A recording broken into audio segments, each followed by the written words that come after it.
Welcome to the Doc G Show, a radio show cluster. Without further ado, critics have said he has the face for radio and a voice for silent films.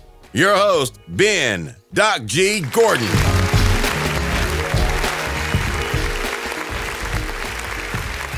And we are on the air. Welcome to Doc G Show. I'm your host, Doc G. With me, as always, the one, the only, Mikey Maximus, the Furnicus. Say what? Charette. Doc G, what is up, sir? Woo! Mike, I'm doing good, man. Yes! I am doing good. It's a lovely spring day here in Florida. I can't complain. Yeah. You know? Yeah, it's beautiful, right? The only time I will give up sleep is when that time change comes in, you know? That's the only time that I am accepting of a sleep deprivation. And trust me, it takes me a good hour to get back into or a good week to get back into, you know. I know right now it's really an hour earlier than it says it is, you know? Yeah. And if I have a meeting next week that's at 8 a.m., I really know it's 7 a.m. And I get a little frightened by that. I'm like, oh, God. And that takes about a week for you? Or at least. You stop thinking at about least. It. Sometimes it's like a month. Sometimes it trails all the way into mid-April, and I'm just like, oh, God, it's wearing on me. Oh, it's too much. You know, it's pretty rough, Mike. So funny. What I'm trying to say is I'm a giant. That's what I'm trying to say. Mike, I reflected about what we talked about last week, you know, about your eating habits. And you know what? I need to apologize. Hey, I appreciate that. You know what? I think I'm just being jealous. That's what I think. So true. Your ability to not fantasize about what you're going to eat 6 days in advance is a superpower that I don't have, Mike. It's especially in today's obesogenic society, right? I only wish I could do that. I wish I could say, oh, what? I haven't eaten? It's been 4 days? Oh, okay. No wonder I was sort of weak and tired. Oh, that makes sense. I do need sustenance every now and then, you know? But as I was thinking of this, Mike, and the serious life-altering questions, the Huffington Post came up on my news feed and gave me a little bit more to think about. They gave me an article titled, 6 Things You Should Never Say to Someone You're Dining With, and Why. Oh. Okay. Now, what do we got? Spoiler alert, listeners. I looked on the list, and asking a person why they're standing while they're eating is not on the list. So I did not violate any rules there, Mike. That's a fact. No rules were violated with standing.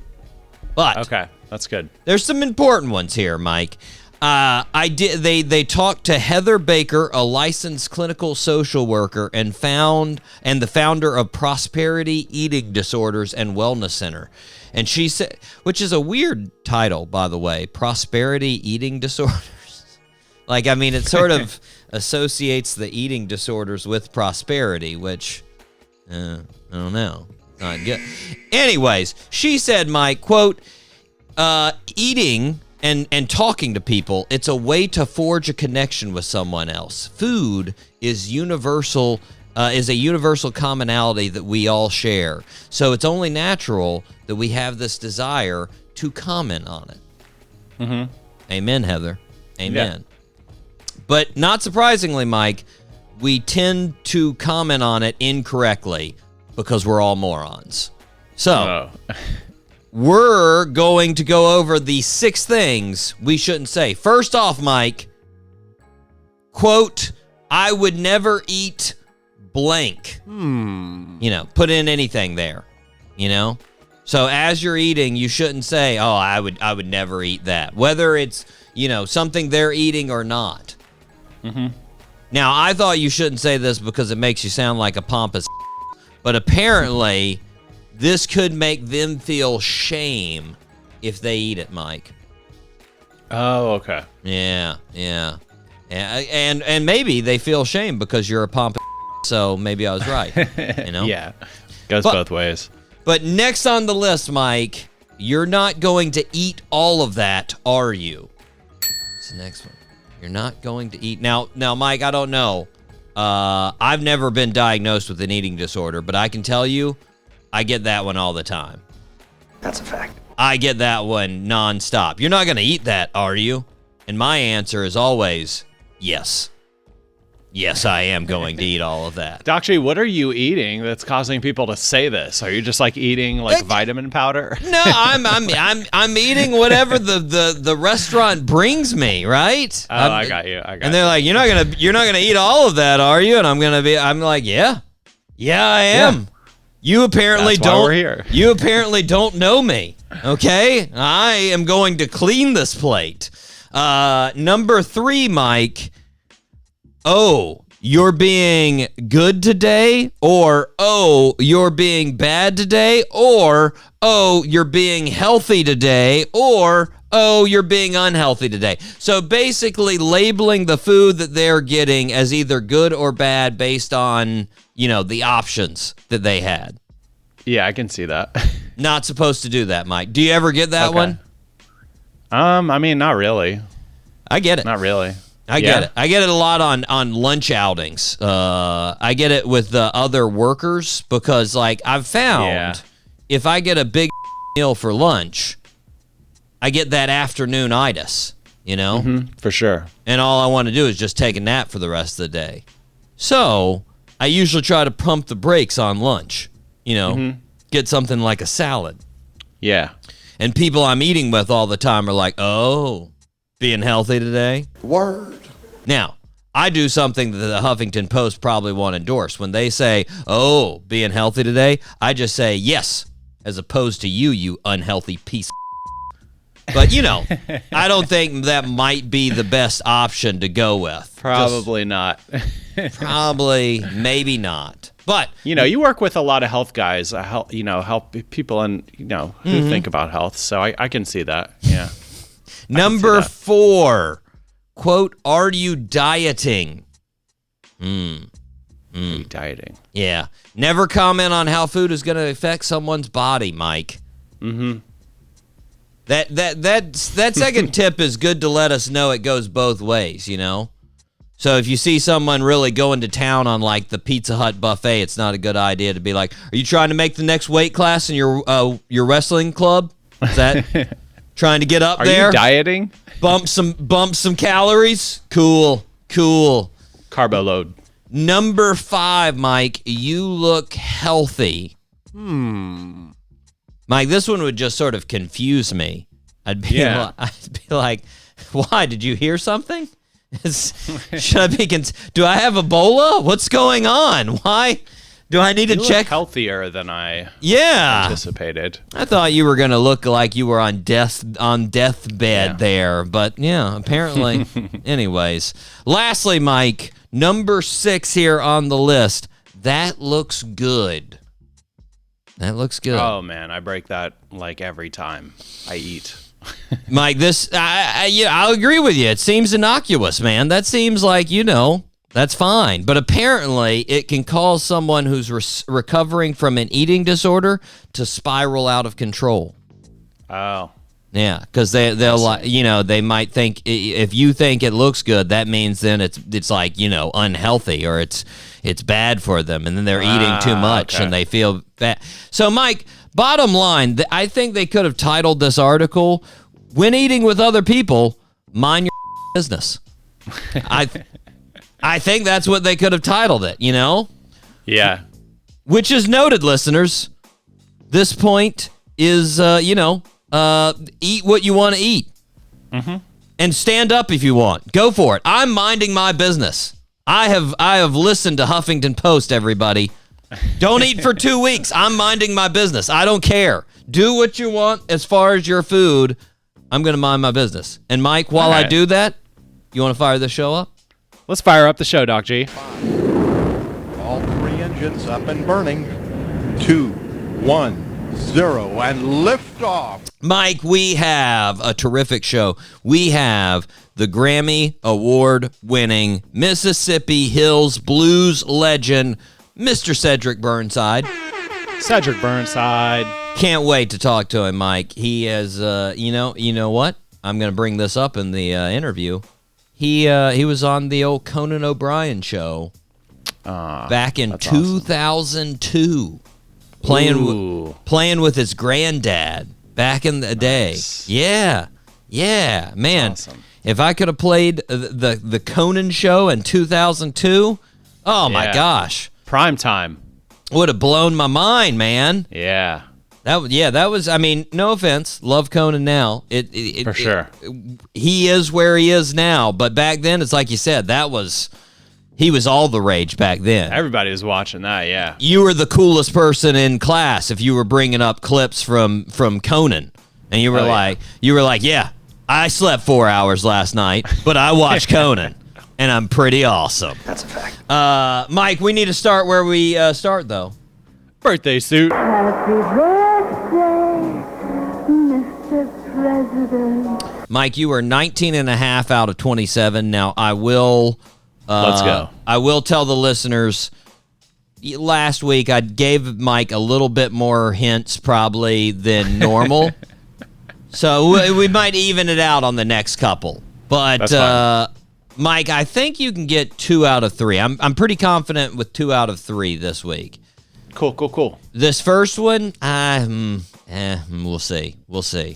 Born on March 13th, 2004. Jeez. In Delray Beach. She's currently the number 3 female tennis player in the world. She came to fame at the age 14 when she beat Venus Williams in the quarterfinals of Wimbledon in 2018. Okay, I think I have the first name. Okay. What you got? Is it Coco? Yes. Okay.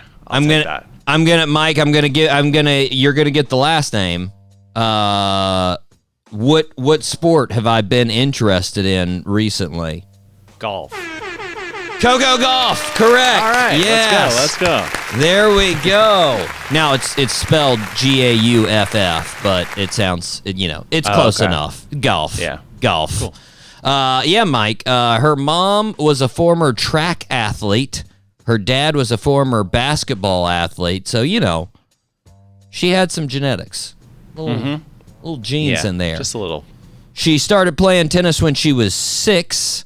By the age 7, her parents moved back to Delray Beach. They were living in Atlanta for better training opportunities, which blows me. They literally 1 year, Mike, of her playing tennis when she was 6, and her family, her mom and dad were like, let's quit our jobs, go back to Florida.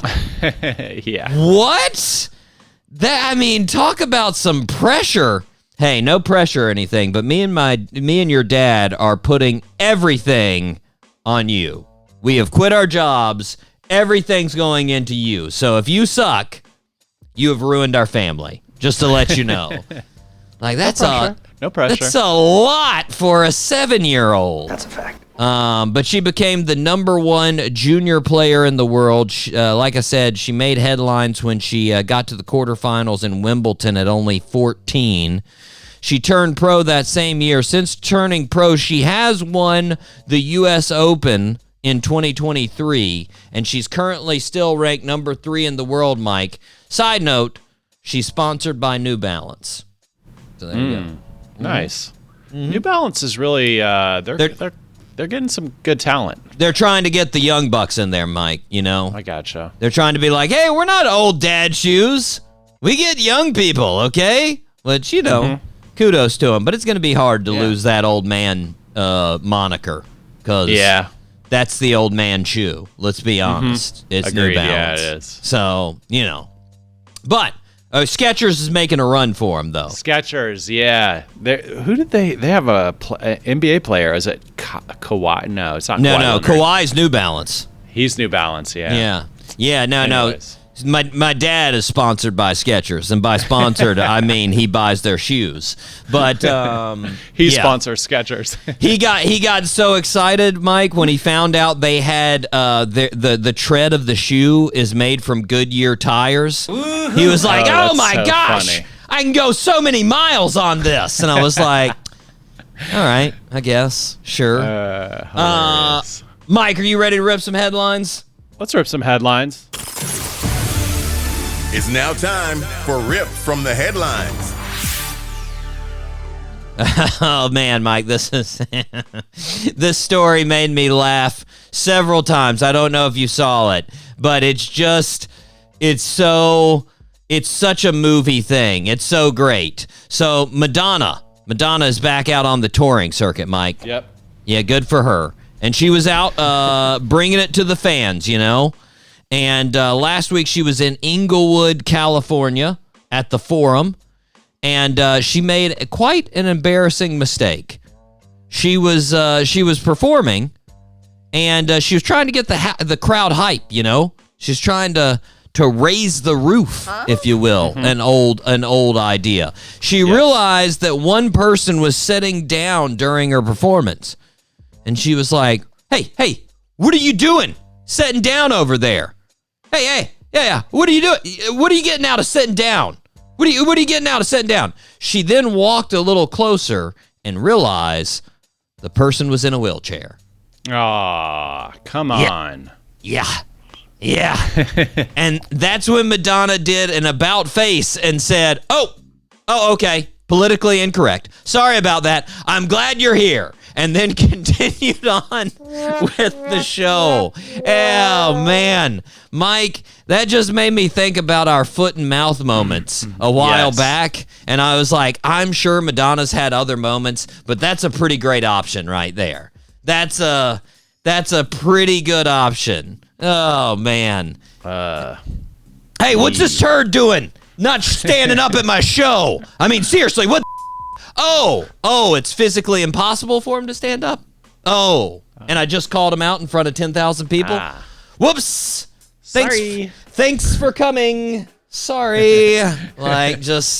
Oh, man, Mike. Here's a T-shirt.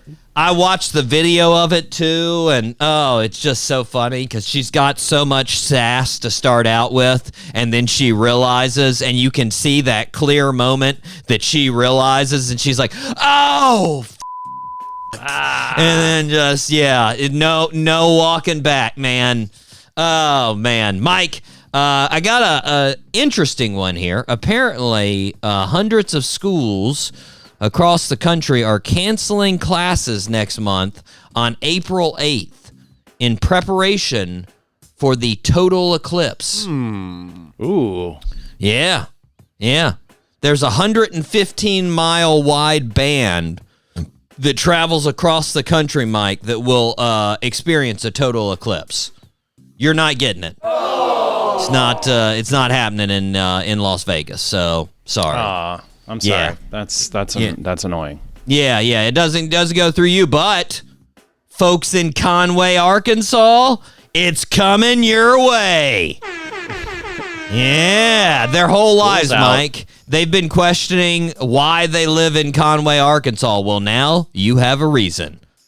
Your son is going to be gone for a couple minutes because the moon's in the way. Woo! That's right. Yeah! Apparently, Mike, the schools in this area, it's going through Texas all the way up to the New England. Like, that's the sort of arc that the 115-mile range that you've got the right geometry to have the total eclipse is going to track. That's where it's going to go through. But apparently the schools don't want to expose kids to the expected increase in risk of traffic due to eclipse viewers, and they don't want to risk kids getting eye damage at school. Mm-hmm. So they were just like, we're canceling school. Okay.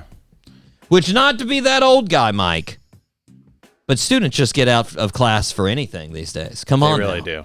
They really Come do. on. I mean, let me tell you something, young bucks that are listening. On September 11th, 2001, I'm sitting in biology class. People are screaming through the hallway. New York is burning and it's getting attacked. Mr. Jervis, my biology teacher, closes the hallway door and says, hey, New York will be here tomorrow. And just keeps teaching for another hour. I have no idea what's going on. He's like, it'll be there tomorrow. Just keeps going right back into the old lecture. Nothing. We didn't get out early that day or anything, Mike. Nope. But now that I think about it, Mr. Jervis would most likely have been much more likely to stop class for a total eclipse. That seems Yeah. That seems right up his alley. That seems very biology like. But regardless, Mike, kudos to those kids who are going to get to do nothing for a day because of the old total eclipse. That's nice. Yeah. I don't get the eclipses. Why is that such a big deal? You can't stare at it. You can't, I don't understand it either, honestly, Mike. Like, I mean, it's really cool. It's one of those once in a lifetime things, but like, you're just like, okay. It's just really a lucky chance of geometry. That's all you're getting. Yeah, That's all it is. So like, Yeah. It'd be cool if you could be in one of those eclipse paths and you could see the moon pass over, like the shadow of the moon pass over the earth, but you can't. Like, you just see it as it comes. Yeah. Right when it hits the actual sun. Yeah. Not a fan. Go to school. Be the only person that's sitting there in the dark. Well, come on. What's the deal? Mike, we have mentioned The View from time to time on the show. Yeah. Whoopi Goldberg is on The View. And last week on The View, they were talking about the movie The Idea of You, which I've never seen, Mike. I don't know. Have you seen? Have you heard of this? The Idea of You? I don't think I've heard of it. Well, apparently it's a movie about a mom in her 40s that's dating a pop star in his 20s. Yeah. And this led Whoopi and the rest of the View folks to start talking about age discrepancy in relationships. And Whoopi said, this is the part that really, drew me in, Mike. Whoopi said, actually, I just have to say this to you. One of my last relationships I had, he was 40 years older than me. Wait, what? And she was serious, Mike. And they cut to commercial. Word. And I got to say, Mike, one of the last relationships she's had, Whoopi is 68. 68. That would be hard to believe if she was 35. She's almost double that, Mike. Who is the 108-year-old that's getting hot action from Whoopi? Who is that? Literally, they'd have to be 108, Mike. Wow. 108. Yeah. Even if she was 20 years younger, they'd have to be 88. Who is the 88-year-old that she was getting hot? I feel like she fabricated that a little bit, Mike. Yeah. I feel like that was like 10 years older, and she's like, it'll be more impactful if I say 40. Yeah, it's close enough. It's close enough. It's ridiculous, Mike. I was like, I'm calling BS, Whoopi. I'm calling BS. She just doesn't strike me as the type of person who is in relationships anyways. Like, just... No, very asexual. Yeah. Very asexual, Whoopi. It's just, kind of like Oprah in a way.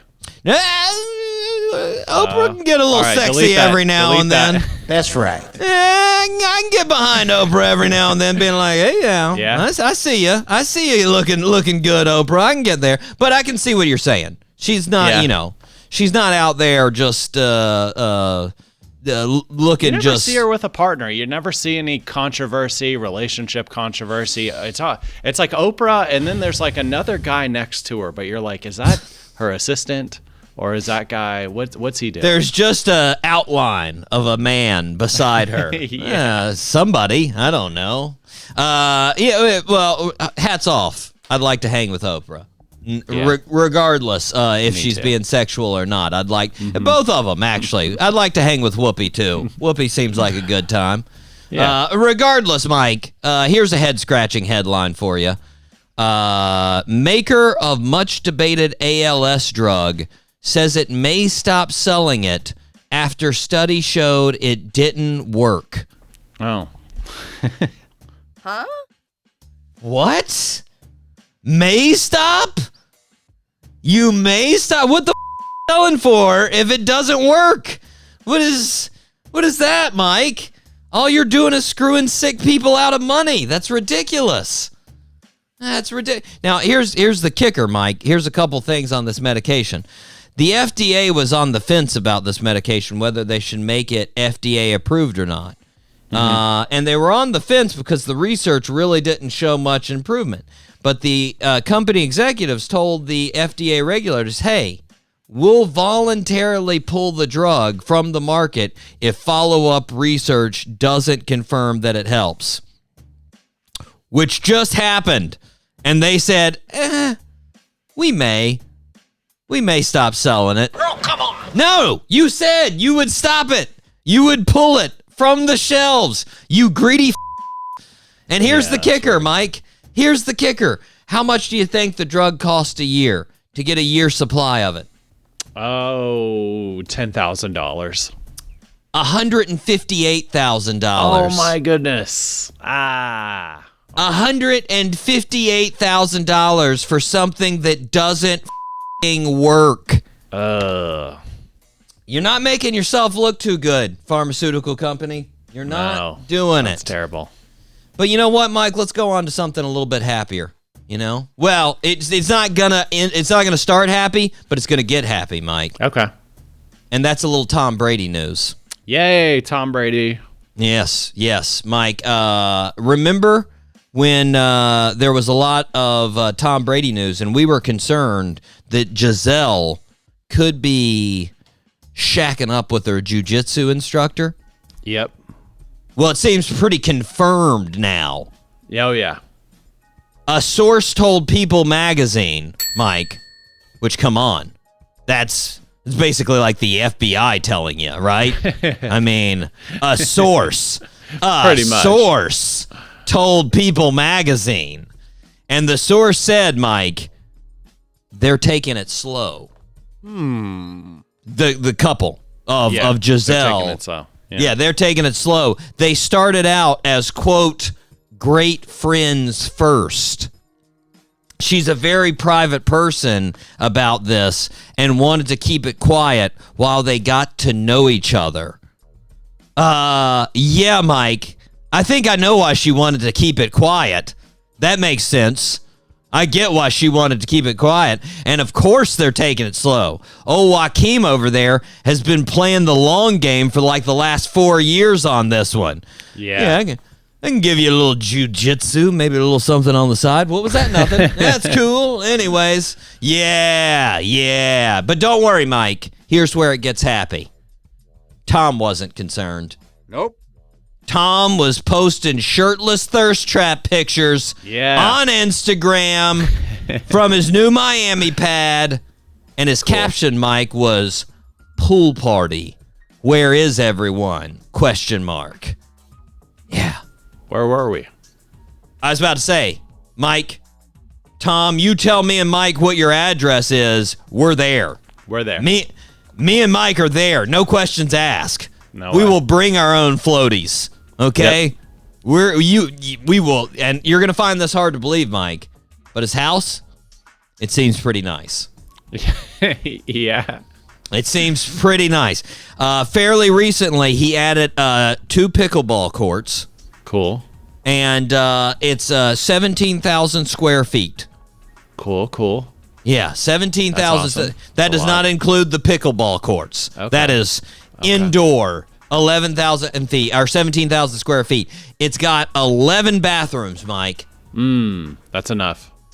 He can pee in a different bathroom every day for almost 2 weeks straight. Just choose a different bathroom. This is my Monday. This is my Tuesday. This is my Wednesday. This is my Thursday. And he can go for almost 2 weeks doing that, Mike. I can do 2 days and then I run out. I could use each bathroom in 1 day. Well, I mean, I could easily do that. You're saying his 11? All 11, yeah. I could probably use all 11 bathrooms in 1 day, especially 2 cups of, no, like 2 pots of coffee. Oh, yeah. Let's go. I like how you start. I like how you start it with 1 cup and then you increase to 2 pots.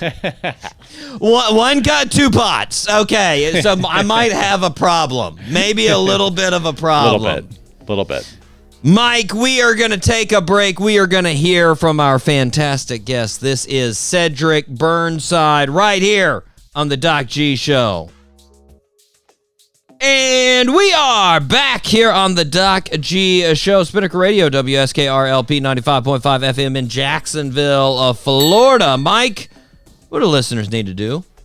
Well, Doc G, if the listeners feel like the show is a positive way to waste their time, they should please subscribe to the show on Apple Podcasts, Spotify. We're on YouTube, SoundCloud, wherever you get your podcast. Please subscribe. It's a cost-effective way to support the show. And listeners, if you are feeling extra generous, please leave us a 5-star review and a comment. We love comments. Also, tell a friend. Amen. Mike, this might be a little bit too ambitious, but I am going to try to hit 500 subscribers on YouTube before the end of 2024. That's the goal. Let's go. That's the goal. On, I'm gonna hit it. Listeners, anybody that is not doing YouTube right now, just go subscribe. Subscribe. Even if you're not going to look at anything, subscribe. It'll just make me happy. It will give me the false sense of achievement, okay? So, anyways, Mike, we need to thank the people that regularly listen, all the cities out there. Here we go. Shout out Jacksonville, Florida, Columbia, South Carolina, Radford, Virginia, Gainesville, Florida, Frankfurt, Germany, Anoka, Minnesota, Ashburn, Virginia, Pircai, Brazil, San Diego, California, Dublin, Ireland, Boardman, Oregon, Jittewood, Italy, Richmond, Texas, Barcelona, Spain, Winfield, West Virginia, Biloxi, Mississippi, Tulsa, Oklahoma, Peoria, Illinois, Katy, Texas, Toms River, New Jersey, Olive Branch, Mississippi, Asheville, North Carolina, Los Angeles, California, Spartanburg, South Carolina, Athens, Georgia, Baton Rouge, Louisiana, Chicago, Illinois, Boynton, Virginia, and Fort Lauderdale, Florida. Fort Lauderdale. Mike, Fort Lauderdale is climbing up the most listens for the week. They were cracking the top 10 this week. They were cracking. Fort Lauderdale, you're going to make us come down there. You're going to make us come down. Live show, Elbow Room. It's going to happen. Let's go. You keep spreading the word in Fort Lauderdale. It is going to happen, listeners. It is going to happen. Mike, we need to go 4-star listens here. First out, shout out to Lincoln, Nebraska. You ever been to Lincoln? No, I've never been to Nebraska. Neither have I. Sorry, Nebraska. We've never been there. But I'll make you the same promise as Elbow Room. You keep listening, we'll come there. Oh, yeah. We'll come there. Seattle, Washington. Shout out to Seattle, Washington. Middleburg, Florida. I've definitely been to Middleburg. I've also been to Seattle. Crystal River, Florida. Also been there. Cincinnati, Ohio. I've been there. Yeah, been there. Just the airport, though. I've never... I've driven through Cincinnati. Okay, I'm not going to do this for every city, I swear. Bilthoven's, Netherlands. Again, shout out to Bilthoven. Probably screwed the name up once again. Louisville, that's probably the only reason they listen. They were like, is he going to screw up her name again? Let's listen. Let's listen. Louisville, Ohio. Shout out to you guys. Pooler, Georgia. Shout out to you. Houston, Texas. Shout out to you. Newark, New Jersey. Montreal, Canada. Mettmann, Germany. Rio de Janeiro, Brazil. And then Sacramento, California. There we go, Mike. 4-star listens. Mike, top 5 countries outside of the U.S. from 1 to 5. Here we go. Netherlands, number 1. 2, Germany. Number 3, Spain. Number 4, France. Number 5, Canada. There we go. There we go. Thank you. Mike, I told you it was coming, and it is. Facts you didn't know you needed to know and probably don't. Here we go. Yes. Here we go, Mike. You know what? We haven't done it in a while, so I'm going to go through all the facts. You don't even need to choose. You don't even need to choose. Cool. We're going to go through all of them. First off, we got a psychology fact, Mike. This one sort of goes along with our opening monologue there. A study found that food made by someone else tastes better than the exact same food, but prepared by yourself. Yeah. So I could make lasagna. You could make lasagna. It could be the exact same lasagna, Mike, but I'm going to like your lasagna better than mine. Just because this is the theory of why that works, is because you've been around your food too much, so it sort of ruined it. You know, you've gotten used to it. You're like, this is stupid. I've seen this for the last hour. This is dumb. But if you were to make it, it's a brand new experience. It's exciting. Yeah. Yeah. Okay, that makes sense. Yeah. Number 2, Mike. This is sort of, I guess this is sort of geometry, sort of geography too. But an acre, you know, the size of land, an acre. Yeah. An acre is roughly the same size as a football field. So if you ever wonder, if you hear somebody say, like, I've got 10 acres of land, put 10 football fields together. That's the amount of land they have. There you go. Yeah. Yeah, it's a good little unit to use there. Good little idea. I did not know that. Yeah, exactly. This one was interesting. This is animal science, Mike. The longest recorded flight of a chicken was 13 seconds.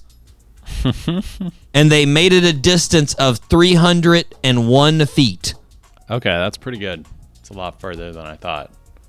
So I guess the answer to why did the chicken cross the road is because he probably couldn't make it flying.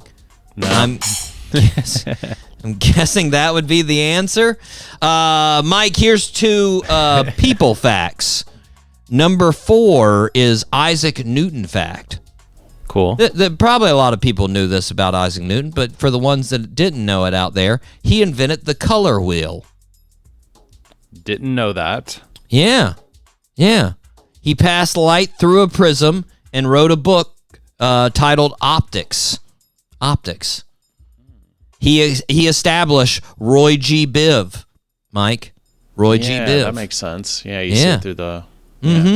Yeah, there you go. That's all Isaac Newton. That was before that, you know, it was this weird like theory of like, oh, all light is either made out of white or darkness, and it's just the emotion of the environment. And you're like, what kind of hippie that? Set us straight, Isaac Newton. Set us you would straight. Get executed for saying something like that, Doc G. Exactly. Kind of hippie. Off with his head. Says a bad canceling back then. Yeah. Mike, number 5, talking about off with his head. Leonardo da Vinci. He had a pretty big obsession with dissection of bodies. It's estimated that he dissected over 30 bodies during his lifetime. Wow. Which is far more than most physicians of the time. So true. Which I gotta say is a pretty weird to do. It's a pretty weird, I mean, like, I get it, but, like, at the same time, it's like, hey, what are you doing tonight? I'm just cutting up a dead body. Where'd you get it? Don't worry about it. It's fine. Like, just... It's the part where you say, don't worry about it. Yeah, and, like, you didn't have... You don't have freezers back then? Like, what are you doing with this dead body? It's gross, man. Yeah, what do you... You got to do that thing fresh, or it's going to be real gross real quick. Like, but he did 30 of them. 30 of them. That's why a lot of his sculptures and paintings were so realistic and anatomically correct. Number 6, Mike, animal fact. This one just makes sense. You don't have to reach too far to get this one. Giraffes are about 30 times more likely to get hit by lightning than humans. Yeah. Downer, Mike. Downer for being that tall. That's, don't want to have that neck. Last one, Mike. Last one. This is astronomy here. There's a planet that rains liquid iron. Huh? Yeah. The planet's name is WASP-76b. WASP-76b. It's a planet 390 light years away from Earth, so a little bit out there. In the constellation Pisces. It's tidally locked, Mike, which means it rotates on its axis at the same speed it rotates around the star. It's the exact same speed, which means you've got one side that always stays dark and one side that always stays light. Yeah, isn't Venus like that? Yeah, to a degree. Yeah. To a degree. The light side reaches a temperature, Mike, of 2,400 degrees. Ugh. So metal vaporizes. Literal. Metal vaporizes. And then, once it vaporizes, it goes into clouds and goes to the other side, the dark side, and it cools down, and it rains metal down on the other side. That's so cool. Okay. Yeah. Neat. Yeah. Neat. So there you go. There you go, Mike. Facts you didn't know, you needed to know, and probably don't. There it is. There it is, Mike. We are going to take a break. We are going to be right back with none other than Cedric Burnside here on the Doc G Show.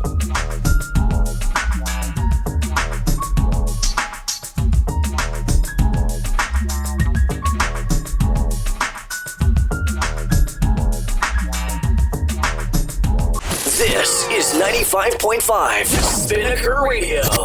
WSKR LPFM, UNF Jacksonville.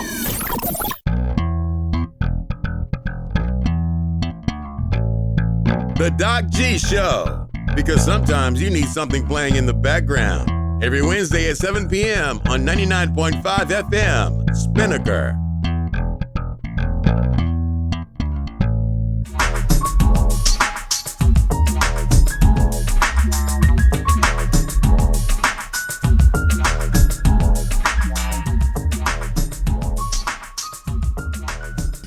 Welcome back to the show, everybody. We are very excited to have a Mississippi Hill Country Blues legend and a Grammy winner, Mr. Cedric Burnside. Cedric, how are you doing?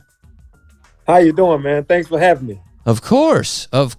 Now, I had a question aside from music that I wanted to ask you real quick. I saw a couple of times you bring this up in the pandemic.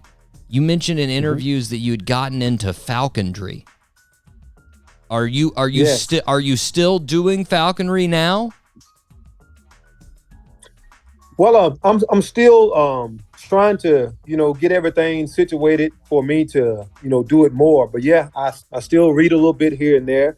I got a friend named Greg Davis, and he's been a falconer for the last 25 years. So I go over to him and I learn about jesses, and stuff like that, hoods, and all of that. But it's a work in progress. But yeah, I am still in it, still trying to do it. Well, you got your day job. It's understandable that you might not have a lot of time to dedicate to the birds right now, but. Correct.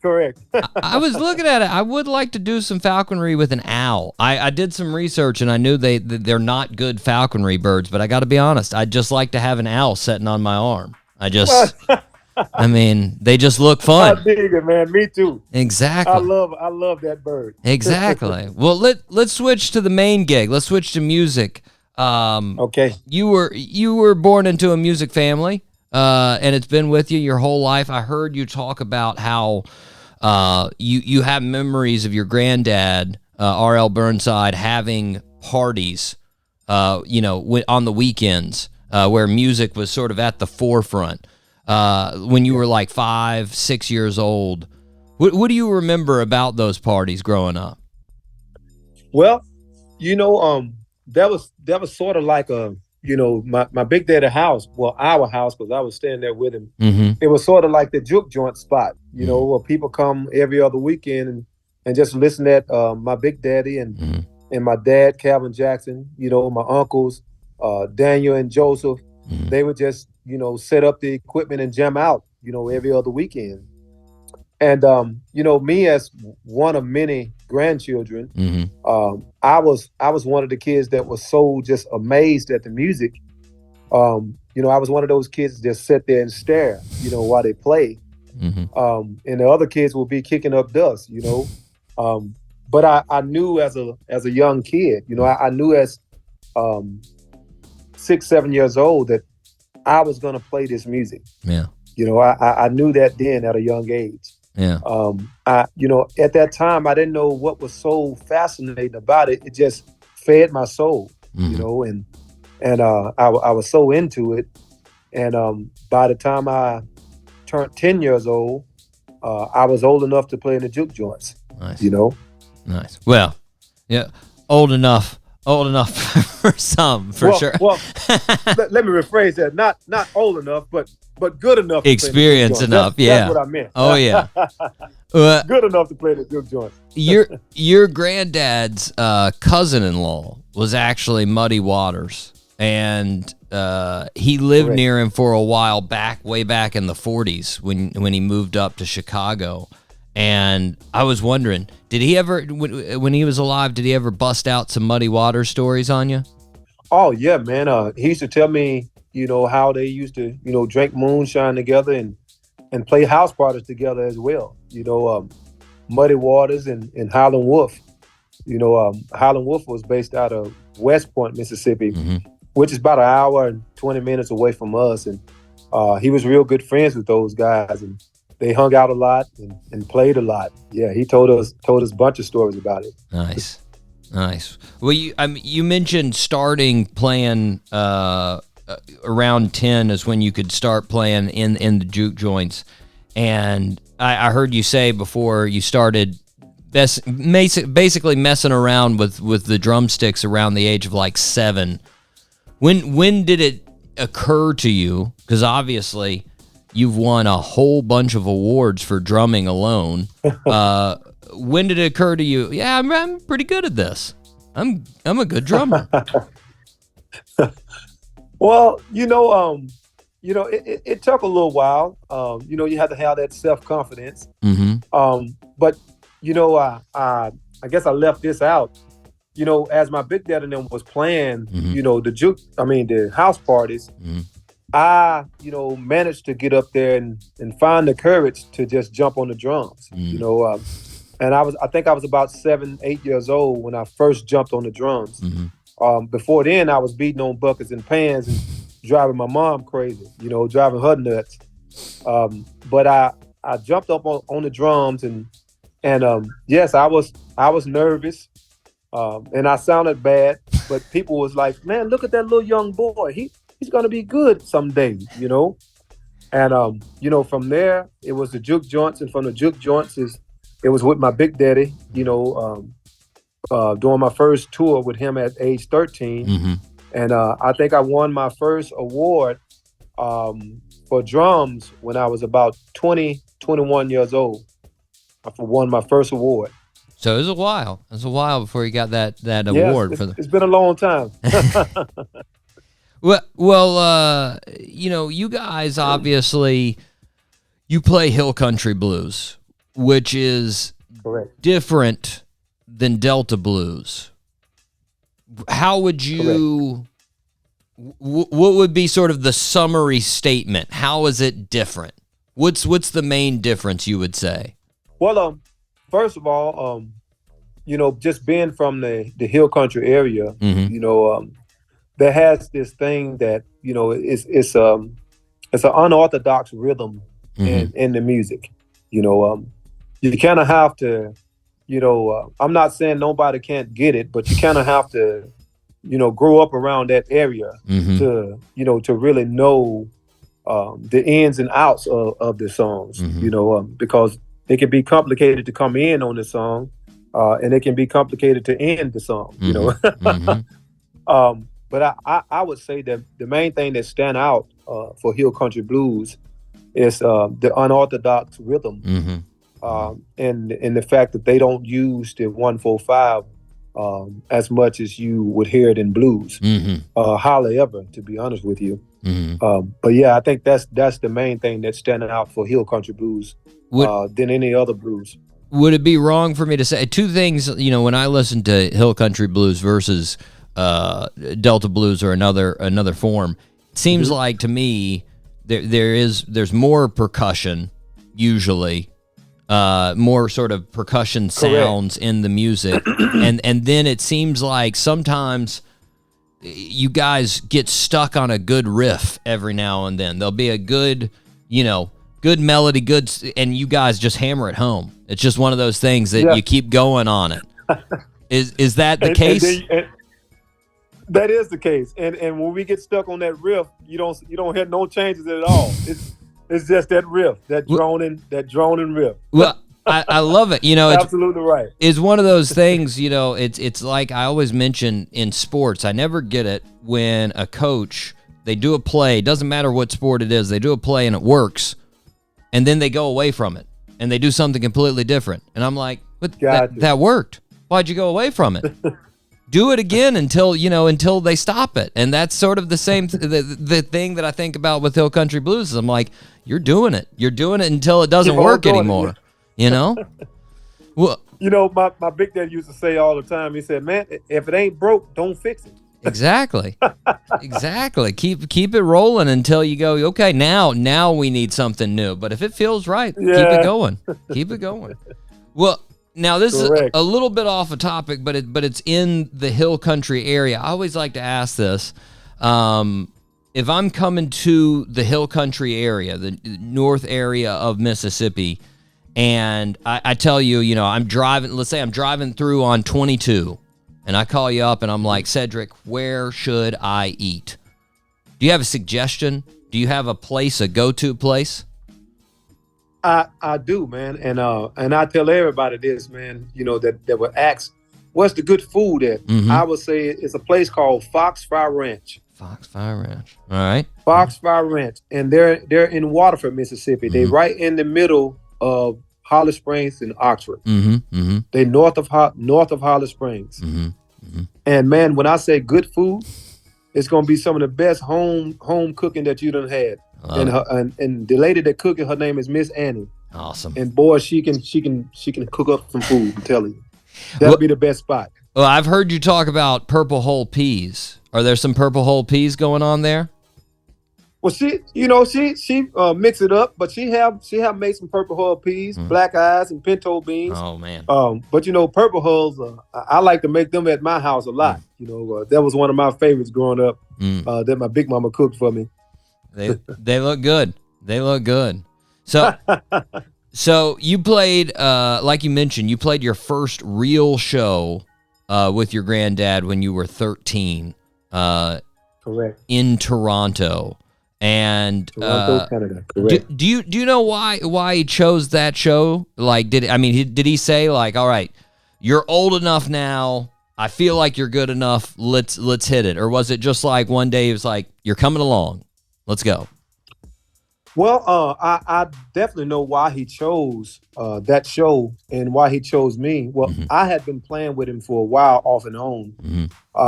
But his main drummer was my dad, Calvin Jackson.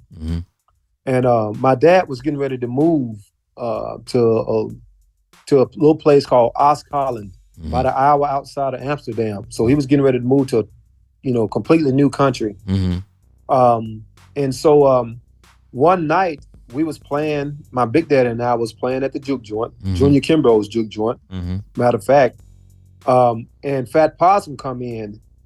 And, I guess my big daddy had told them that, my dad was getting ready to leave. And they come in, and I didn't, I had the slightest idea they was coming, and they saw me playing drums with my big daddy. And, they liked it. It was like, oh, wow, he is, really, really good, Ariel. And my big daddy said, I told you. Yeah, that's what I've been trying to tell you, man. And, a couple weeks from when they came to the juke joint was the tour, Nice. to Canada. Nice. And my big daddy say, well, if you want to go on the road, now is the time. Nice. You welcome. I want to take you on the road with me. Nice. Of course, I had to get everything situated and straight with my mom because she didn't like the idea at first.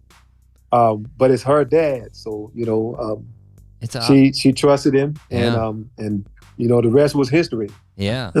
Well, now, it sounds like he was really supportive in your playing. It doesn't sound like he was a real taskmaster when you were playing. Like he was just sort of let you go. Was he? Was he on top of you as far as song structure, song order? Like we're gonna do this. You got to be here. You got to be at this time. Like was that him, or was he more sort of loose with his control of the band and whatnot? Well, that's a good question, man.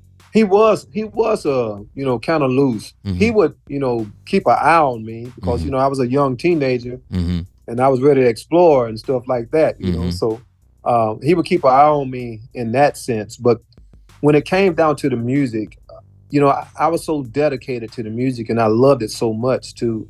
If he told me what time to be there, I was there, I grew up playing his music, just about all my life. Mm-hmm. So I knew the songs. Back He and really forth, didn't have to tell me how to play them because I've been playing them all my life. Mm-hmm. It was a short part of my life because I was only 13, 14 years old, but I had been playing it for a while. So I knew his music. He just really had to keep an eye on me on the road, with the women and stuff like that, Well, you had some really awesome experiences with him. For a good decade after that, you guys opened for the Beastie Boys back in 1998. I remember that. That had to be a different crowd, I'm guessing. Oh wow, man! It was definitely a different crowd, but it was really cool. You just saw beach balls going all over the place. Some hit the stage.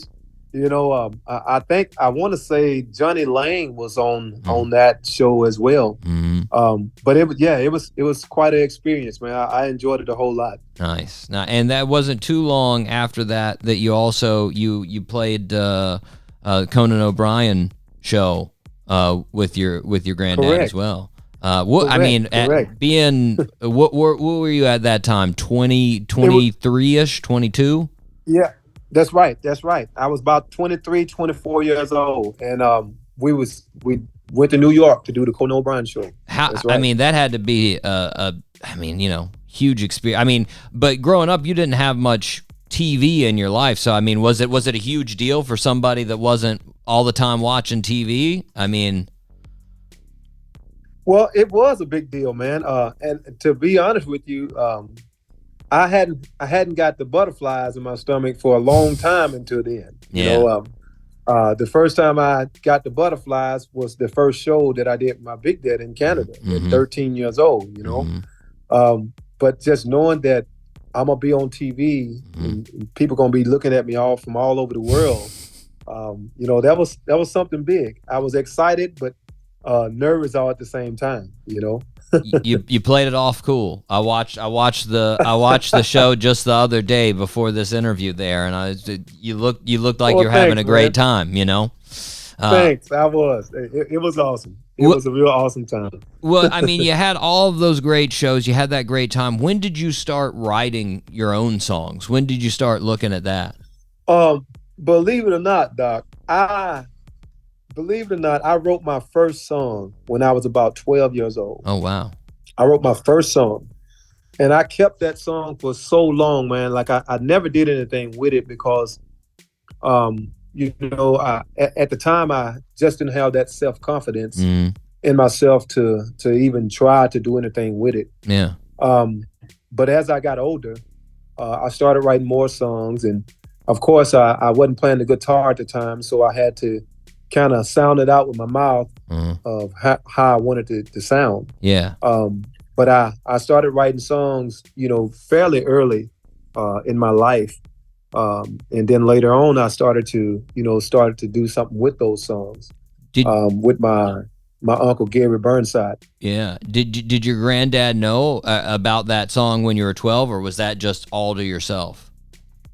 He did not. It was a while before I let anybody know, to be honest with you. I had, by the time I let people know, I had a notebook full of songs. Yeah. And I was I remember my first time, I was about 17 years old when I first let my uncle, Gary Burnside, know. He just a couple years older than me. He was 19. And then he showed me all the songs that he was writing. And we both had a notebook of songs, So what happens in your family? Yeah. In my family, it would be, What are you doing? What is that? Songs? Good Lord, it's crazy. Songs, nothing but songs. Well, you mentioned it, so you weren't playing guitar at that time. What spurred playing guitar? I mean, you won the Blues Music Award, Blues Music Awards Drummer of the Year 6 years in a row. Were you just like tired of winning that award? So you're like, let's try another instrument. Let's go with that. That's a great question, man. Well, no, I always knew that eventually I was going to play guitar. I always knew that. And I started pilling around. My first time pilling around on the guitar was 2003. I remember being on the road with, I was playing with Kenny Brown at the time, because my big daddy was starting to get a little ill. So I was playing with Kenny Brown, and we was opening up for JoJo Herman, the piano player for Widespread Panic. And at that time, Luther and Cody Dickinson was his backup band. And Luther gave me my first guitar in 2003. He gave me my first guitar. And it was an old acoustic harmony. And I took that guitar, man, and I peeled around on it. And until I, made a sound out of it, something that sounded pretty good, And I just took it and ran with it. And, eventually I got with my uncle, who is a phenomenal musician, guitar player, bass player, drummer, Gary. And he showed me a little something in standard. Luther showed me just a little something in open, and I took open and just made it become my own, and then when my uncle showed me a little something in standard, I just took it and turned it into my own thing, and then the song started really coming together for writing. It was hard to write, playing the drums, but it was more easier for me to write playing the guitar.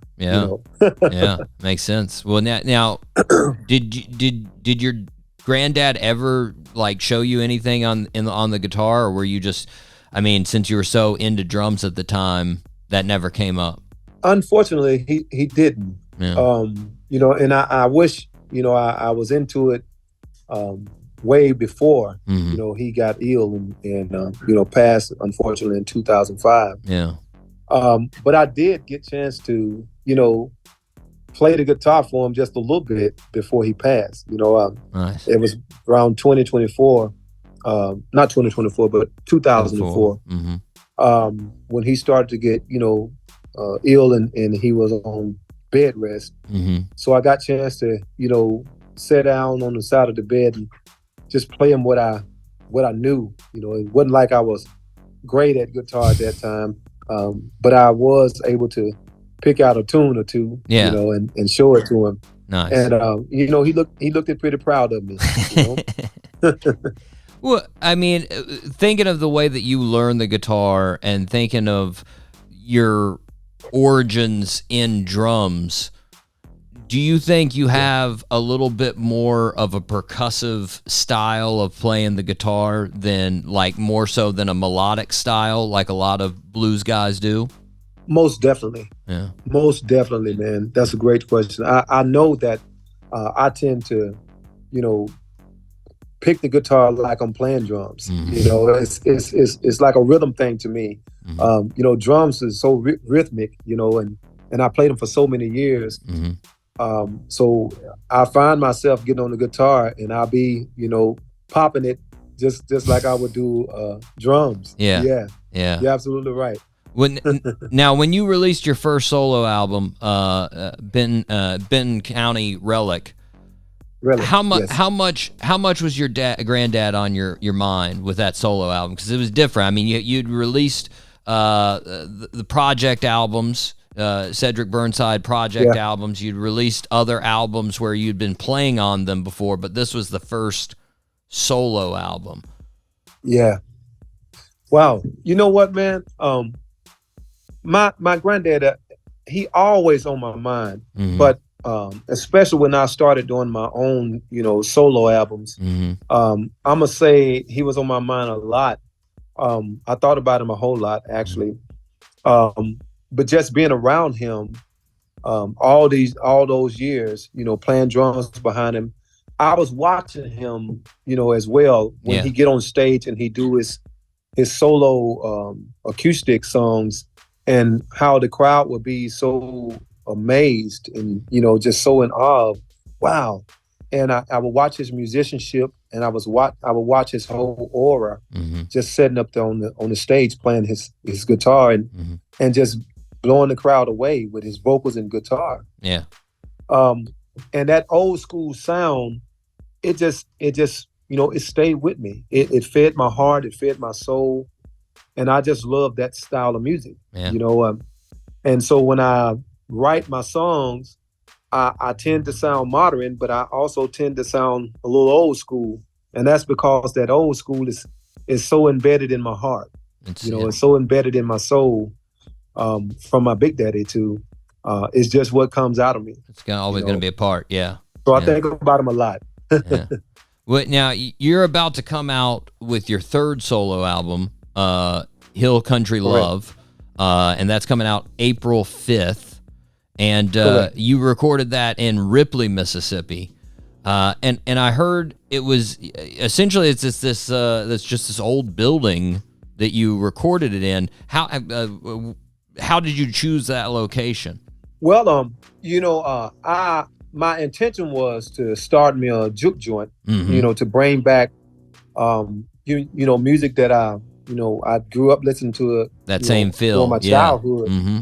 Yeah, and you know, the community loved to come to the juke joint and listen at the Hill Country Blues, you know. And so my intention was to kind of bring that back with that building. But it didn't work out, you know, like I wanted it to with the landlord. It was going to take a while for him to get it, you know, up to par for it to be open. It needed a lot of work. And as we was working on the building, we got chance to, I just happened to grab my guitar one evening, and I played it, and I listened at the acoustics, and they sounded amazing. I mean, the acoustics in that building sounded awesome. It had an old wooden floor, you know, wooden ceilings, wooden wall. So it sounded like a big jukebox. And so my good, you know, brother from another mother, Luther Dixon, he came, and I told him, I said, man, I'm about ready to record another album. And he was like, well, man, just let me know, you know, we can do it anytime. At the time, we was on the road doing a tour called The Voices of Mississippi. And I told him, I said, well, I'll be done, man, you know, by the time we make it home. We had about another week. And originally, we was going to go to the Zebra Ranch, which is his studio.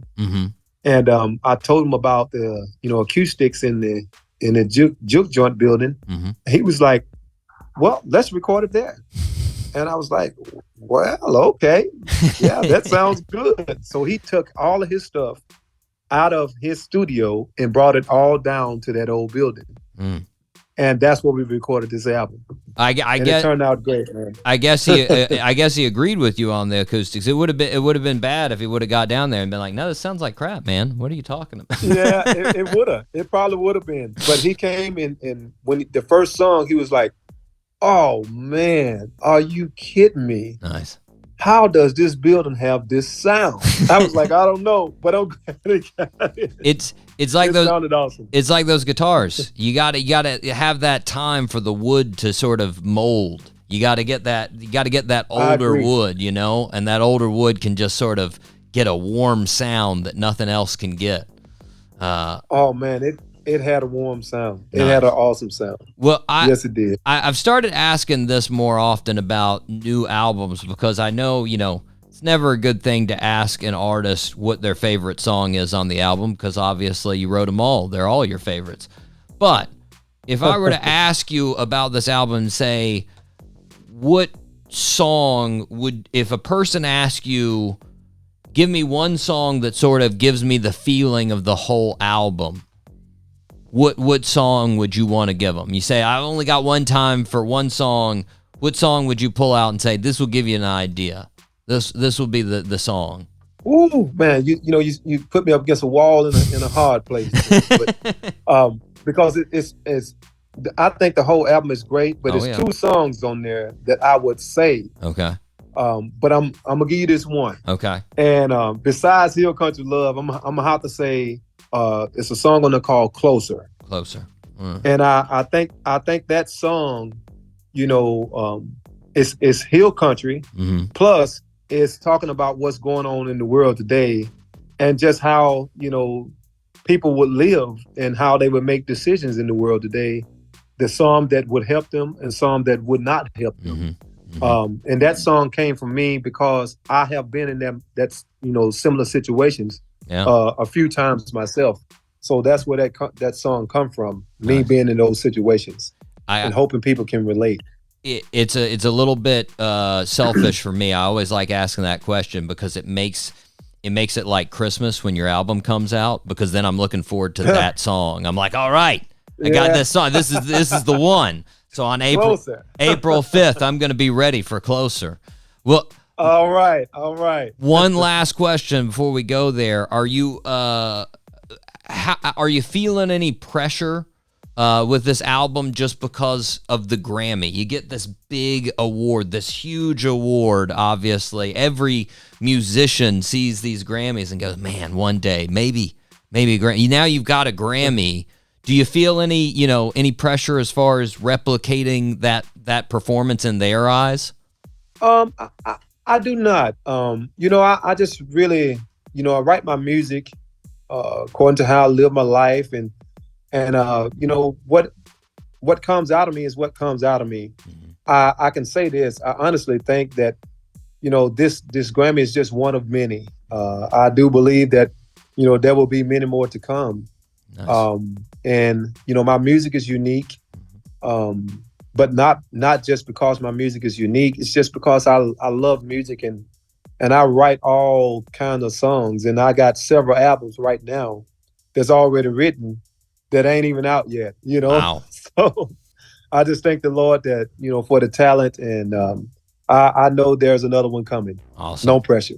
Awesome. Well, you're getting ready to go out on tour with JJ Grey and Mofro, starting out big shows there. Are you going to do some touring this year on your own, some headlining touring? Yeah. I do the first month with JJ Grey, which starts in March. Mm-hmm. So I do that whole month with them. And then I start the CD release tour. Nice. I think I do the first week of April with them as well. Nice. And then my CD release tour starts, I think, around April 10th. Love it. Yeah, for about a month. Love it. Love it. Well, Cedric, we are up against a break, but I want to thank you for taking the time and talking with us today. Hey, thanks for having me, man. Had fun. For sure. Listeners, make sure to check out all of Cedric's music. Check out the touring schedule, see if he's coming near you. Right now, let's take a listen to Hill Country Love right here on the Doc G Show.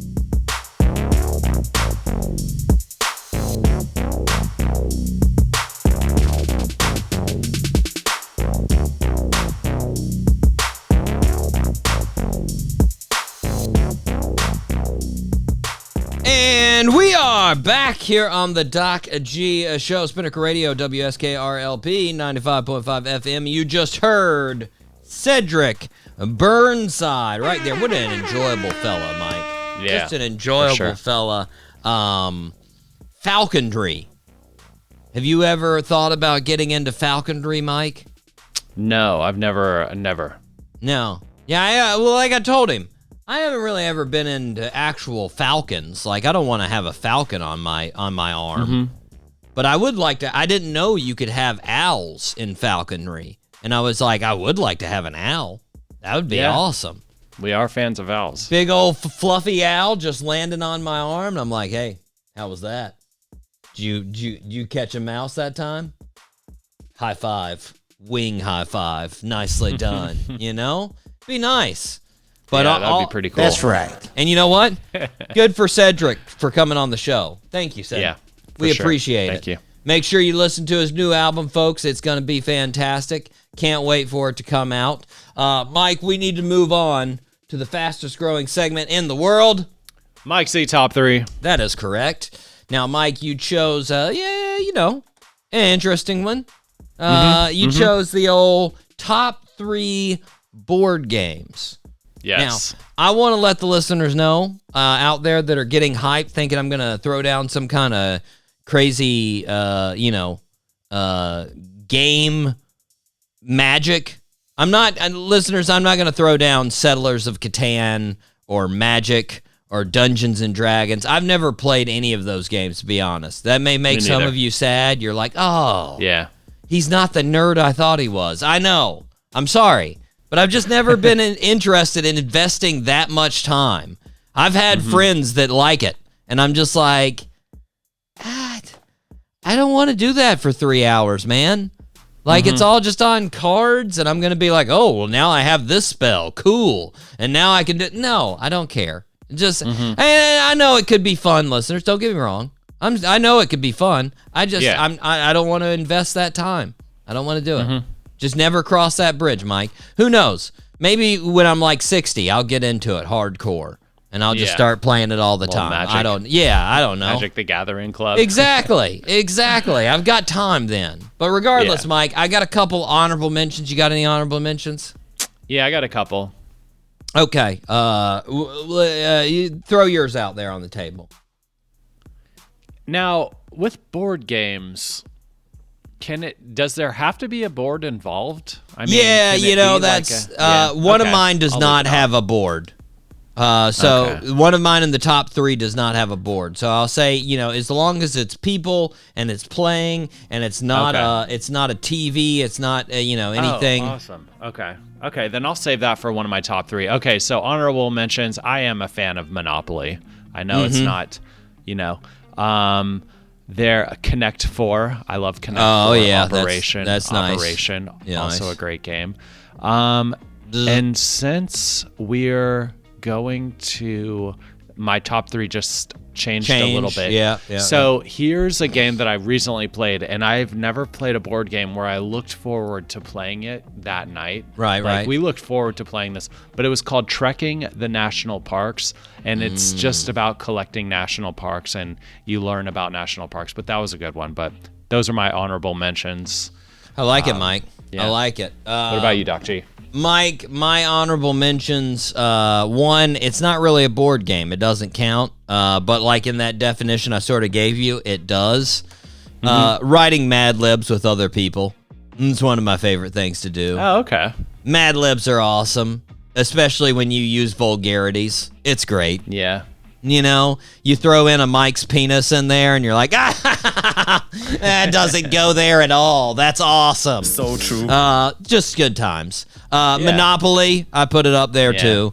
I don't really like playing it again. It's a lot of investment in time, but it's one of the best out there. You gotta, gotta give it up. Game. Chess, I put chess up there. I don't have the attention span, I would say, for an actual full game of chess. Like, to really think out your moves in chess and to really sit there and ponder. I mean, after like 3 moves, I'm like, I don't give a fuck. Like, it's just, it's not, there's not a progression that gets me like invested. So, yeah. Pictionary, honorable mention too. Really like Pictionary. That's a fun one. Especially if you got some good drawlers on there. You got to have good drawlers though for Pictionary.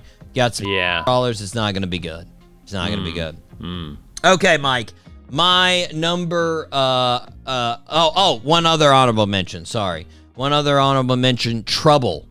Don't know if you ever played Trouble. No. Trouble, it's basically like you got to start out of your little home base and you go around the outside and somebody overtakes you, you got to go back to your home base and you got to make it around the circle to end the game. And to find out how many spots you go, you hit this little bubble in the middle that bounces dice that are inside the bubble. Oh, yeah. Okay. And I got to be honest, I just really liked hitting the bubble. That was my favorite thing. It's funny when you mention that. I know that part of the game, but I don't know.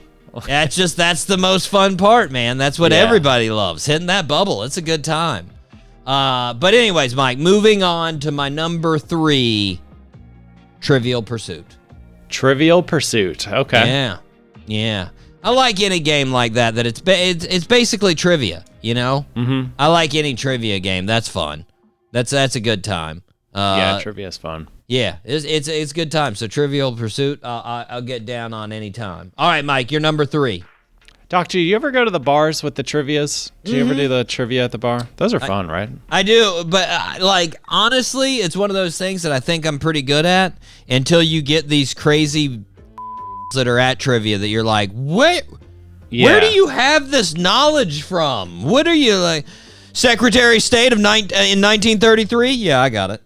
What is? Why aren't you a history professor? What is wrong with you? Like, but. It's still fun. I don't know if you ever used to do, Mike, at Buffalo Wild Wings, the chain restaurant. They used to they have trivia like that, except it's all personal. Like they give you this little computer, this little blue deal, and you would play against everybody in the nation on that little computer. Yeah. I haven't been there in like 5 years, so I'm guessing hopefully they've like updated it with something, because those things were old. Like you'd go in, well, I mean, it looked like some kind of weird like educational computer tool that you used in like 3rd grade or something that you would get. That's a fact. And they like had nice like a little lamination over the keyboard and whatnot, but you're like, oh god, how many people with their disgusting wing fingers have touched this thing? Yeah, it almost makes it more gross. Oh yeah, it's definitely more gross. Anyways, but Mike, your number 3. Yeah, my number 3. I'm gonna go with Battleship. Ooh, yeah, Battleship. classic. That's a good one. I like that one. Battleship. Yeah. I usually played with cheaters on that one. They would like try to like move their boats after you said something, be like, oh no, that didn't hit it. Yeah. And then and you're like, dude, I can see your hand. You're not invisible. Come on, man. Dude, I have a mirror behind you. I can see what you're doing. That's a fact. Mike, let's see. That's your number 3. My number 2. Yeah. My number 2, this might be one of yours since you were asking. Jenga. Jenga. Yeah, Jenga's a good one. Jenga is it's not a board game like you said, but I just love, the fun. Yeah. It's just so fun, man. The what are you going to pull out? Now, it's I like to play the full-on rules where once you touch a block, you can't choose another, right? Yep. That you got to go that route, because otherwise you can get a game going for like 8 hours. It's sit there, poke around till you find the right one. Like the loose, can't do that. You gotta commit. You gotta eye it. You gotta be like, I think this is the one that's structurally feasible. Okay, here we go. Like, Anyways, I like playing with the massive blocks too. Oh yeah, that's always fun. And then you feel really stupid when they fall over at the bar and everybody looks and you're like, hey, we're the 3-year-olds playing Jenga. Yes. Mike, totally true. You're number 2. My number 2, Rummy Cube. I don't know if you've ever played that game. I haven't. I don't know how to even explain it. It's like, it's not dominoes, because you're definitely not playing with dominoes, but it's some kind of like, there's numbers on a little thing that looks like a domino, and you got to get the numbers right, and the colors have to be good, and it gets really competitive. It's really competitive. I really just don't know how to explain it, but Rummy Cube. I'm sure I could get into it. Rummy Cube. Something. No like doubt that. I could get into it. It's a good party game. Mike, my number 1, Crossfire. Woohoo! Crossfire. That's right. Now, Mike, for the young bucks out there, they definitely don't remember the commercial, but the Crossfire commercial had a huge impact on me in the 90s. Oh, yeah. It had to be one of the most popular commercials of the 90s. I looked it up, Mike. There's stand-up bits about it. There's remakes of this song. And I got to be honest, for basically like 25 years of my life, when I was making fun of something or I wanted to do something over the top that was way too enthusiastic, I would use the Crossfire commercial song with alternate lyrics. If I saw that the cafeteria that day was having chocolate chip cookies, I'd be like, chocolate chip cookies! Chocolate chip cookies! Because it's the same song. Crossfire! Crossfire! Crossfire! Oh, man. That song, Mike. I'm so excited to play this commercial after the show. I am playing this as soon. I've got it queued up right now. I'm so excited to watch It's this. so good. And that's what, like I said, everything, it didn't matter what it was. My friend would be like, hey, we got to go to Target for something. I'd be like, Target! Oh, Target! Do-do-do-do-do. And just, that's every time. Every time. Was the game that fun? Nah, not really. It was all right. Me and my brother have one. I think, because my parents never throw anything away, I'm pretty sure it's still there somewhere. Mm-hmm. All you do, you get these little metal balls, and you try to shoot these little, like, basically hockey pucks into the other side of the board. That's what you do.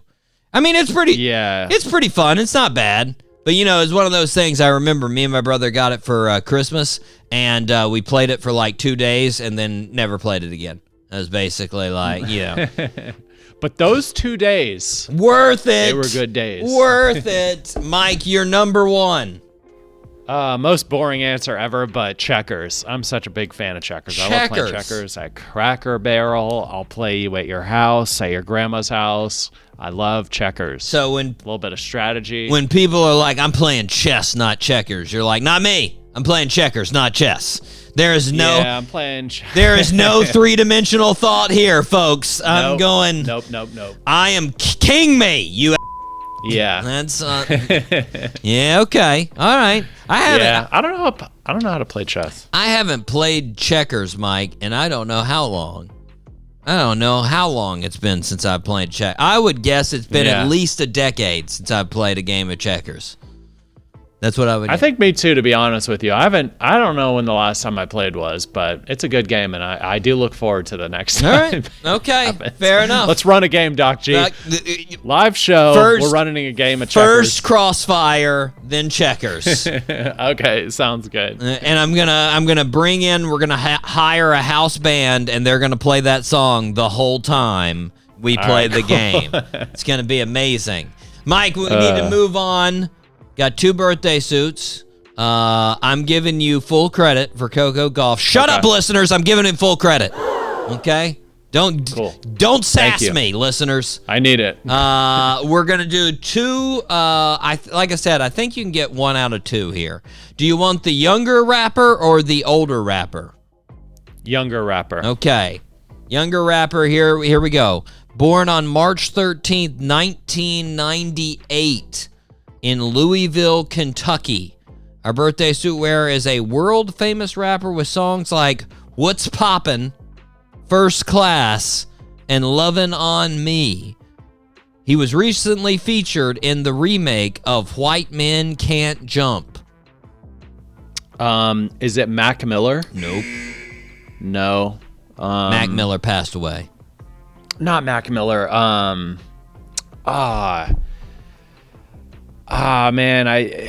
that song, I love that Lovin' on Me song too. I've been jamming. What is that guy's name? I'm gonna pass, Dr. G. You want to give you initials? Yeah, do initials. JH. JH. Mm-hmm. Yeah, no, for some reason it's just not. Jack Harlow. Jack Harlow. Yeah, I wouldn't have even guessed that. But yeah, Jack Harlow. That song is awesome. Fun fact, Mike, we almost had him on the show. Really? Yeah. He was, oh, wow. He was coming through Northeast Florida for a show. It was right before the pandemic, before he really hit big. And I emailed his crew, his publicist, and I was like, hey, I see he's coming Northeast Florida. Do you think we could do an in-person interview?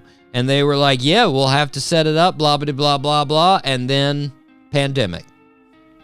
Got canceled. Yeah, it would have been a big one, man. I would have been really happy about him.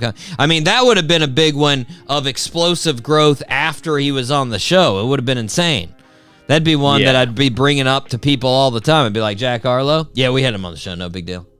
We had him. In studio. But now played a song. Now I can just be like, Jack Harlow? Yeah, I talked to his publicist. That's right. That happened one time.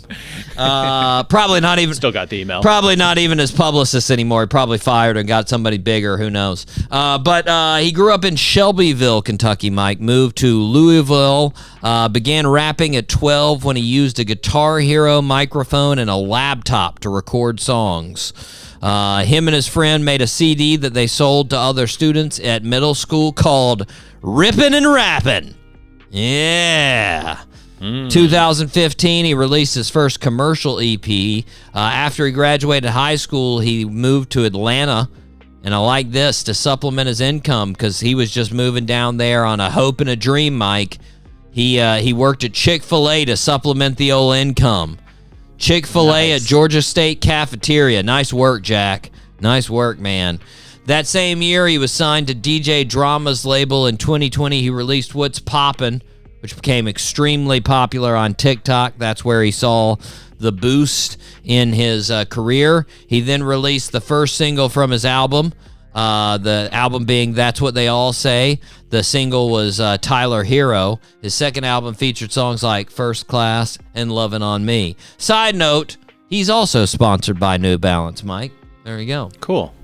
Mike, your third birthday suit. I don't know about this one. We'll see. Born on March 13th, 1972 in Chicago, Illinois. He is a Grammy winner. He is an Academy Award winner. He is an Emmy winner. And he is a Golden Globe winner. He's known for songs like I Used to Love Her, The Light, and The Corner. He's played in movies like American Gangster, John Wick, Chapter 2, and Selma. He goes by one name, Mike. He doesn't have a first and last name. He has one stage name. It's not extraordinary. It's very... Yeah, I don't think... yeah, it's okay, Doctor. I'll just... Listen to the clue, Mike. It's not extraordinary. It's very... Ordinary? I don't know. What's another synonym for ordinary? Regular? I don't know. I don't know, man. That's all good. Common. Common. Common. Yes, very common.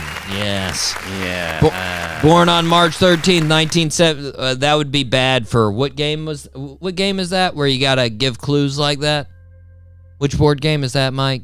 It's not Trivial Pursuit. It's not Pictionary. It's like Pictionary, but you're just giving clues instead of drawing it. Yeah, I forget the name. Now I feel stupid. I'm going to have to look that up. Born on March 13, 1972, he started rapping in high school. He started rapping in a group like a lot of folks did back then. His group was called CDR. They opened for people like NWA and Big Daddy Kane. Crazy. Wow. Yeah, wild. That's awesome. Yeah, he released his first album, Can I Borrow $1, in 1992. Then in 1994, he released Resurrection. Then he released One Day, It'll All Make Sense in 97. By 2003, he started taking up film and TV roles. In 2006, did a little modeling and endorsing for The Gap. His poetry was promoted by Michelle Obama in 2011, where he read some of his poems at the White House. And I'll tell you one other thing. This dude has some famous girlfriends. My goodness. This guy has gone through the ladies.